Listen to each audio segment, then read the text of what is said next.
Scandal کہوں، واقعہ کہوں، سانحہ کہوں، جو کہ بہاولپور کی اسلامیہ یونیورسٹی میں پیش آیا۔ اس میں اور بہت سے لوگ انوالوڈ ہیں، ایک کمپلیٹ ریکٹ ہے۔ وہ فحش ویڈیوز یونیورسٹی کی طالبات کی تھیں، ان کو ڈرگز کا عادی بنایا جاتا تھا، ان سے ڈرگز بکوائی جاتی تھیں۔ یہ گھنونے جرم جو کیے جاتے ہیں، اس میں آج کسی کی بیٹی ہے، کل آپ کی یا میری بیٹی بھی ہو سکتی ہے۔ آپ سوچئے، یہ دھندا پچھلے 7 برس سے جاری تھا۔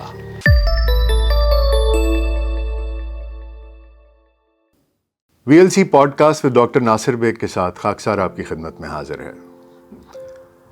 یہ ایک نیا سلسلہ ہے جو ہم نے ویلاگ سینٹرل پہ شروع کیا ہے، جس میں کچھ کرنٹ ایشوز پہ آپ سے باتیں ہوں گی، کچھ تاریخ کے بارے میں آپ سے باتیں ہوں گی، کچھ لوگوں کے انٹرویوز ہوں گے، اور معاشرے سے ریلیٹڈ اور بہت سی ایسی چیزیں جن کو کہ آپ یا میں یہ سمجھتے ہیں کہ جن پہ بات کرنی ضروری ہے اور نہیں ہوتی، ان کے بارے میں بات کی جائے اور ان کو سینسیشنلائز نہ کیا جائے، ان کو اسی طریقے سے دیکھا جائے جس طریقے سے وہ ہیں۔ آغاز تو میں بہت سی چیزوں سے کرنا چاہتا تھا۔ اگست کا مہینہ شروع ہو چکا ہے، 14 اگست ہے، آزادی کا مہینہ ہے، بہت سی چیزیں تھیں جن کے بارے میں بات کرنا چاہتا تھا، لیکن ایک اسکینڈل کہوں، واقعہ کہوں، سانحہ کہوں، میرے پاس الفاظ نہیں کہ میں کیا نام دوں، جو کہ بہاولپور کی اسلامیہ یونیورسٹی میں پیش آیا۔ وہ واقعہ کیا ہے، کیسے پیش آیا، اس کے پیچھے کیا محرکات تھے، اس کی تفصیلات کیا تھیں، بہت کچھ سامنے آ چکا ہے۔ اس کی چیدہ چیزیں آپ کو بیان کیے دیتے ہیں۔ یہ کہانی، یہ واقعہ، یہ سانحہ ایک دن کا نہیں، یہ 7 سالوں پہ محیط ہے۔ جنوبی پنجاب ایک ایسا علاقہ ہے جہاں پر لوگ بہت زیادہ تعلیم یافتہ نہیں ہیں، جہاں گاؤں ہیں، جہاں پر لوگ زیادہ تر کاشتکاری کرتے ہیں، دیہاتوں میں رہتے ہیں، لیکن ان لوگوں میں ایک جذبہ ہے کہ ہم آگے بڑھیں، اور اس علاقے کو پس منظر میں رکھتے ہوئے اگر یہ سوچیں کہ وہاں پر کسی دیہات سے کسی بھی ماں باپ کے لیے کتنا مشکل ہوتا ہوگا کہ وہ اپنی بیٹی کو ایک دوسرے شہر میں تعلیم حاصل کرنے کے لیے بھیجیں۔ یہ بہت تیز ترار لوگ نہیں ہیں، یہ دیہاتوں کے لوگ ہیں۔ جب یہ یہاں پڑھنے آتے ہیں تو یہاں پر گدھ ان کا انتظار کر رہے ہوتے ہیں۔ یہ واقعہ کچھ یوں پیش آیا کہ کوئی ایک گرفتاری ہوئی جس میں کسی ایک شخص کے پاس سے کچھ منشیات برآمد ہوئیں، اور اس کے موبائل سے کچھ فحش ویڈیوز نکلیں۔ تفتیش کی گئی، تفتیش کرنے پہ پتہ چلا کہ وہ اکیلا نہیں ہے، اس میں اور بہت سے لوگ انوالوڈ ہیں، ایک کمپلیٹ ریکٹ ہے، اور ایک منظم طریقے سے یہ گروہ کام کر رہا تھا۔ وہ ویڈیوز، وہ فحش ویڈیوز یونیورسٹی کی طالبات کی تھیں۔ اسے تفتیش کے بعد پتہ چلا کہ یونیورسٹی کا چیف سیکیورٹی آفیسر اعجاز شاہ اس میں شامل ہے۔ اعجاز شاہ کو ایک بڑے ڈرامائی طریقے سے گرفتار کیا گیا۔ اس نے اور لوگوں کے نام لیے۔ یہ لوگ کام کیسے کرتے تھے؟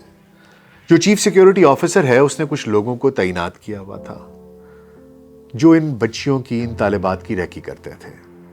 اگر وہ کسی لڑکے کے ساتھ بات کر رہی ہیں، اٹھ بیٹھ رہی ہیں، تو اس چیز کو نوٹ کیا جاتا تھا، اور اس کے بعد اس بات پر انہیں بلیک میل کیا جاتا تھا۔ ان کو ڈرگز کا عادی بنایا جاتا تھا، ان سے ڈرگز بکوائی جاتی تھی، ان کا جنسی استحصال کیا جاتا تھا، اور پھر ان کے ذریعے باقی طالبات کو اپنے جال میں پھنسایا جاتا تھا۔ آپ سوچئے، یہ دھندا پچھلے 7 برس سے جاری تھا۔ کتنی معصوم بچیاں، کتنی معصوم طالبات ان کے جال میں، ان کے چنگل میں پھنس کے اپنی زندگی برباد کر بیٹھی ہوں گی۔ ویسے تو اس معاملے کی تحقیقات کے لیے بہت سی کمیٹیز بنی، اور ایک کمیٹی جو کہ D I G special branch Faisal Ali Raja کی سربراہی میں بنی، اس نے اپنی رپورٹ وزیر اعلیٰ کو پیش کر دی ہے۔ وزیر اعلیٰ نے جوڈیشل کمیشن کے ذریعے اس کی تحقیقات کرانے کا حکم بھی دیا۔ اس کے علاوہ یونیورسٹیز میں انسداد ہراسمنٹ سیلز بنانے کا بھی اعلان کیا، جس کی سربراہ خواتین پروفیسرز ہوا کریں گی۔ میری وزیر اعلیٰ محسن نقوی صاحب سے اور وزیر اعظم شہباز شریف صاحب سے یہ درخواست ہے کہ اس معاملے کو ایسے مت جانے دیجیے گا جیسے کہ ماضی کے بہت سے معاملات ہیں جن پہ وقت کی گرد پڑ گئی، وہ گم ہو گئے، اور یہ برائیاں جو ہمارے معاشرے میں با اثر افراد کی زیر نگرانی کی جاتی ہیں، یہ گھنونے جرم جو کیے جاتے ہیں، اس میں آج کسی کی بیٹی ہے، کل آپ کی یا میری بیٹی بھی ہو سکتی ہے۔ جب آپ اس معاشرے کو اس طریقے سے گندا اور ننگا اور بے لگام چھوڑ دیں گے تو پھر اس معاشرے کو تباہی سے کوئی نہیں بچا سکے گا۔ اس تنزلی کے ذمہ دار ہم ہیں۔ حکمرانوں کی بات تو ہو گئی، لیکن کچھ باتیں میں بچوں کے ساتھ بھی کرنا چاہتا ہوں، ان کے والدین کے ساتھ بھی کرنا چاہتا ہوں۔ بچوں سے میں یہ کہنا چاہتا ہوں جو طلبہ اور طالبات یونیورسٹیز میں، اسکولوں میں، کالجوں میں آتے ہیں، ہاسٹلز میں رہتے ہیں یا گھر پہ بھی رہتے ہیں، آپ کو اس چیز کا اندازہ نہیں ہے کہ آپ کے ماں باپ کس کرب سے، کس محنت سے وہ پیسہ کماتے ہیں جو وہ آپ کی تعلیم پر خرچ کرتے ہیں۔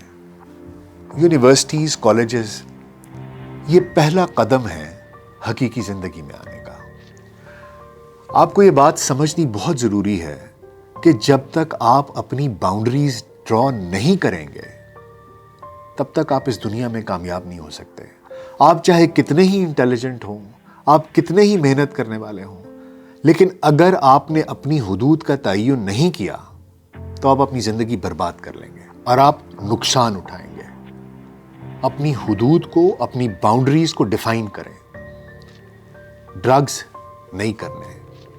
یہ عمر ایسی ہوتی ہے، انفیچویشنز ہوتی ہیں، کرشز ہو جاتے ہیں، کوئی لڑکا آپ کو اچھا لگتا ہے، کوئی لڑکی آپ کو اچھی لگتی ہے۔ پہلی چیز تو آپ کو یہ سمجھ لینی چاہیے کہ اس عمر میں اگر آپ کسی کو پسند بھی کرتے ہیں، یہ ایک وقتی چیز ہوتی ہے، ایک لہر کی طرح گزر جاتی ہے۔ لیکن اگر بہت ہی زیادہ کچھ ہے تو بھی اپنی باؤنڈریز کو ڈیفائن کریں۔ آپ کو یہ بات پتہ ہونی چاہیے کہ میں نے اس چیز سے آگے نہیں جانا، میں نے فزیکل نہیں ہونا۔ پسند ہے، انتظار کیجئے، جب وقت آئے پراپر طریقے سے شادی کیجئے، نکاح کیجئے، اس کے بعد جو کرنا ہے کریں۔ اور اگر آپ سے کوئی غلطی ہو بھی جاتی ہے تو سب سے پہلے لوگ جن کو کہ آپ کو یہ بات بتانی ہے وہ آپ کے والدین ہیں۔ کسی اور کا اعتبار کرنے کی ضرورت نہیں ہے۔ سب سے پہلے جا کے اپنے ماں باپ کو سب کچھ سچ سچ بتائیے۔ اگر آپ غلطی کرنے کی ہمت رکھتے ہیں تو پھر سچائی کے ساتھ اس کو فیس کرنے کا، اس کے کانسیکوینسز کو فیس کرنے کا حوصلہ رکھیے۔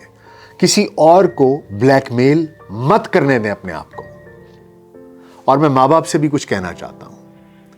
جب آپ نے اتنا بڑا دل کر کے اپنے بچوں کو کسی اور شہر بھیج دیا ہے پڑھنے کے لیے، ان سے کوئی غلطی ہو جاتی ہے تو ان کے ساتھ اس طرح کا رشتہ رکھیے کہ وہ سب سے پہلے آپ کے پاس آ سکیں اور آپ کے پاس آ کر اعتراف کر سکیں کہ ان سے کیا غلطی سرزد ہوئی ہے۔ میں آپ سے یہ پوچھتا ہوں، کیا چیز بہتر ہے کہ آپ کے بچے سے غلطی ہوئی اور اس نے اس کے کانسیکوینسز بھگت لیے، کہ وہ کسی اس طرح کے ریکٹ کا حصہ بن گیا، کسی اس طرح کے لوگوں کے چنگل میں پھنس گیا اور اپنی پوری زندگی میں غلطیاں در غلطیاں کرتا کرتا کرتا کرتا اتنا اندر تک دھس گیا اس کے کہ وہ باہر ہی نہیں آ سکتا، اس کی پوری زندگی تباہ ہو جائے گی۔ آپ مجھے بتائیے کہ کیا چیز بہتر ہے کہ وہ ایک غلطی کر کے آپ کے پاس آئے اور آپ اسے سمجھا دیں، اس کی تصحیح کر دیں، اس کو روک دیں۔ آپ نے اپنی اولاد کے لیے ہٹلر نہیں بننا۔ آپ ان کے اوپر اتنا خرچہ کر رہے ہیں، دل بڑا کر کے ان کو دوسرے شہر بھی بھیج رہے ہیں، لیکن آپ کا بچہ آپ کے سامنے آ کر آپ کو یہ نہیں بتا سکتا کہ میرے سے یہ غلطی ہو گئی ہے۔ کیوں؟ اس کے نتائج آپ دیکھ رہے ہیں۔ آپ لوگوں نے، ماں ہو، باپ ہو، بیٹی ہو، بیٹا ہو، اس کو یہ کانفیڈنس دیں کہ اگر اس سے کوئی غلطی ہو جاتی ہے تو وہ سب سے پہلے آپ کو آ کر بتائے، تاکہ آپ اس کا کوئی سد باب کر سکیں اور اس کو ان چیزوں سے بچا سکیں۔ مل کے لڑیں۔ جو کانسیکوینسز ہوں گے اس ایک غلطی کے وہ برداشت کر لیں گے، وقت گزر جائے گا، لیکن آپ کی بچے کی زندگی تباہ ہونے سے بچ جائے گی۔ امرتا پریتم جی کی ایک نظم یاد آ رہی ہے جس میں انہوں نے وارث شاہ کو دہائیاں دی ہیں، پنجاب کی بیٹی کی عزتوں کا واسطہ دیا ہے۔ اج آکھاں وارث شاہ نو کہ تو قبراں وچوں بول، ਤੇ ਅੱਜ ਕਿਤਾਬੇ ਇਸ਼ਕ ਦਾ ਕੋਈ ਅਗਲਾ ਵਰਕਾ ਫੋਲ। ਇੱਕ ਰੋਈ ਸੀ ਧੀ ਪੰਜਾਬ ਦੀ ਤੇ ਤੂੰ ਲਿਖ ਲਿਖ ਮਾਰੇ ਵੈਣ। ਅੱਜ ਲੱਖਾਂ ਧੀਆਂ ਰੋਂਦੀਆਂ ਤੈਨੂੰ ਵਾਰਿਸ ਸ਼ਾਹ ਨੂੰ ਕਹਿਣ, ਵੇ ਦਰਦਮੰਦਾ ਦੇ ਦਰਦੀਆ ਉੱਠ ਤੱਕ ਆਪਣਾ ਪੰਜਾਬ। ਅੱਜ ਬੇਲੇ ਲਾਸ਼ਾਂ ਵਿਛੀਆਂ ਤੇ ਲਹੂ ਦੀ ਭਰੀ ਚਨਾਬ। ਕਿਸੇ ਨੇ ਪੰਜਾਂ ਪਾਣੀਆਂ ਵਿੱਚ ਦਿੱਤੀ ਜ਼ਹਿਰ ਰਲਾ ਤੇ ਉਹਨਾਂ ਪਾਣੀਆਂ ਦਰਦ ਨੂੰ ਦਿੱਤਾ ਪਾਣੀ ਲਾ। ਇਸ ਜ਼ਰਖੇਜ਼ ਜ਼ਮੀਨ ਦੇ ਲੂ ਨੂੰ ਫੁੱਟਿਆ ਕਹਿਰ, ਗਿੱਠ ਗਿੱਠ ਚੜੀਆਂ ਲਾਲੀਆਂ ਤੇ ਫੁੱਟ ਫੁੱਟ ਚੜਿਆ ਕਹਿਰ। ਜਿੱਥੇ ਵੱਜਦੀ ਸੀ ਫੂਕ ਪਿਆਰ ਦੀ ਵੇ ਉਹ ਵੰਜਲੀ ਗਈ ਗਵਾਚ। ਰਾਂਝੇ ਦੇ ਸਭ ਵੀਰ ਅੱਜ ਭੁੱਲ ਗਏ ਉਹਦੀ ਜਾਚ। ਧਰਤੀ ਤੇ ਲਹੂ ਵਸਿਆ ਕਬਰਾਂ ਪਈਆਂ ਚੋਣ। ਪ੍ਰੀਤ ਦੀਆਂ ਸ਼ਹਿਜ਼ਾਦੀਆਂ ਅੱਜ ਵਿੱਚ ਮਜ਼ਾਰਾਂ ਰੋਣ। ਅੱਜ ਸਭ ਕੈਦੂ ਬਣ ਗਏ ਹੁਸਨ ਇਸ਼ਕ ਦੇ ਚੋਰ। ਅੱਜ ਕਿੱਥੋਂ ਲਿਆਈਏ ਲੱਭ ਕੇ ਵਾਰਿਸ ਸ਼ਾਹ ਇੱਕ ਹੋਰ।